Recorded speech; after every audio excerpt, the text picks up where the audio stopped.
प्रदेश के इटावा में 604 करोड़ रुपए की लागत से तैयार 128 विकास परियोजनाओं के लोकार्पण एवं शिलान्यास कार्यक्रम का आयोजन किया गया। इस अवसर पर उत्तर प्रदेश के मुख्यमंत्री योगी आदित्यनाथ ने कहा कि आज इटावा पहचान के संकट से बाहर निकलकर विकास की नई दिशा में आगे बढ़ रहा है। उन्होंने कहा कि प्रधानमंत्री नरेंद्र मोदी के नेतृत्व में डबल इंजन सरकार प्रदेश के समग्र विकास के लिए लगातार कार्य कर रही है। आज मुझे भारत की पौराणिक और ऐतिहासिक परंपरा से जुड़ी हुई पावन भूमि इटावा की इस पावन धरा को नमन करने का अवसर प्राप्त हुआ है। मैं इटावा की इस पावन धरा को नमन करते हुए आप सभी उपस्थित जनता जनार्दन का और इटावा वासियों का हृदय से स्वागत करता हूं, अभिनंदन करता हूं। अब इटावा के नाम पर कहीं भय और दहशत नहीं होती है। अब इटावा के नौजवान के सामने पहचान का संकट नहीं होता है, तो जो सम्मान अन्य यूपी के जनपद वासियों को प्राप्त होता है वही सम्मान इटावा वासियों को भी प्राप्त होता है। पहचान के संकट से उभारने का काम डबल इंजन की भारतीय जनता पार्टी की प्रधानमंत्री मोदी जी के नेतृत्व की सरकार ने आप सबको दिया है। और इस अवसर पर जब मुझे आज यहां आने का अवसर प्राप्त हुआ तो मुझे बताते हुए प्रसन्नता है कि इटावा जनपद की 128 परियोजनाओं को, जिनकी लागत 604 करोड़ है, इसका उपहार भी मैं इटावा वासियों को प्रदान कर रहा हूं। इसकी हृदय से बधाई देता हूं। आपने भारतीय जनता पार्टी पे विश्वास किया, भारतीय जनता पार्टी आप पे विश्वास कर रही है और विकास की उसी प्रक्रिया को आगे बढ़ाने के लिए।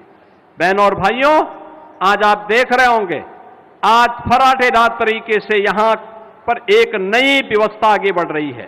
यहां पर 500 बेडेड का सुपर स्पेशलिटी ब्लॉक 490 करोड़ रुपए की लागत से हम लोगों ने पैसा देकर के इसको पूरा करवाने का काम किया है।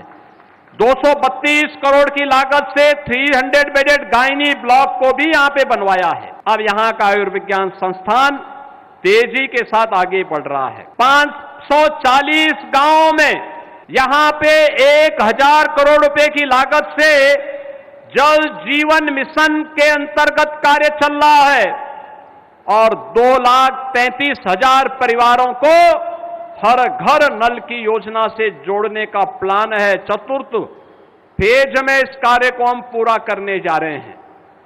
बहनों और भाइयों, आज बुंदेलखंड के लिए सीधी कनेक्टिविटी बुंदेलखंड एक्सप्रेसवे के रूप में आपके पास है और यहां पे हम लोग भरतना और ताखा में यहां पे हम लोगों ने एक इंडस्ट्रियल कॉरिडोर का निर्माण यानी औद्योगिक अवस्थापना के लिए एक क्षेत्र क्लस्टर को विकसित करने की कार्रवाई को भी आगे बढ़ाया है।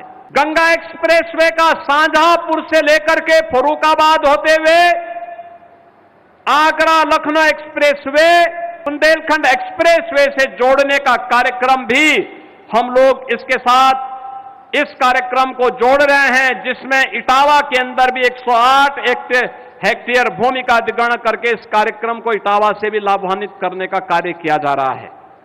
और बहनों और भाइयों, 296 करोड़ रुपए की लागत से इटावा ग्वालियर NH 92 चंबल नदी पर सिग्नेचर ब्रिज के निर्माण के कार्य को भी ये डबल इंजन की भाजपा सरकार तैयार कर रही है।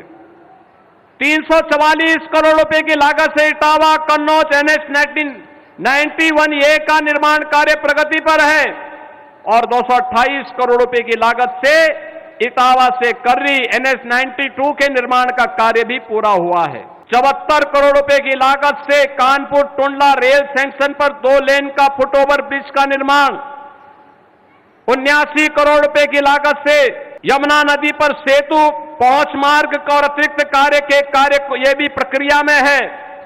800 करोड़ रुपए की लागत से इटावा में रेलवे फ्लाईओवर और बाईपास के निर्माण का कार्य भी चल रहा है। भरतना बाईपास के निर्माण का कार्य 69 करोड़ रुपए की लागत से चल रहा है। बकेवर लखनऊ सिंडोस मार्ग पर भी सुदृढ़ीकरण का काम चल रहा है। और बहनों और भाइयों, यहां पे कानपुर लायन सफारी इटावा के लिए भी बाईपास के निर्माण का कार्य के लिए भी धनराशि उपलब्ध करवाई गई है। ये सभी कार्य आज यहां के कार्यक्रमों को आगे बढ़ाने का काम कर रहा है। तो 90 करोड़ रुपए की लागत से पैरामेडिकल के आवासीय भवन का निर्माण के कार्य को भी हम लोगों ने यहां डबल इंजन सरकार ने स्वीकृति दी है। ये इटावा के विकास के लिए डबल इंजन की भाजपा की सरकार के द्वारा किए जाने वाले प्रयास का हिस्सा है।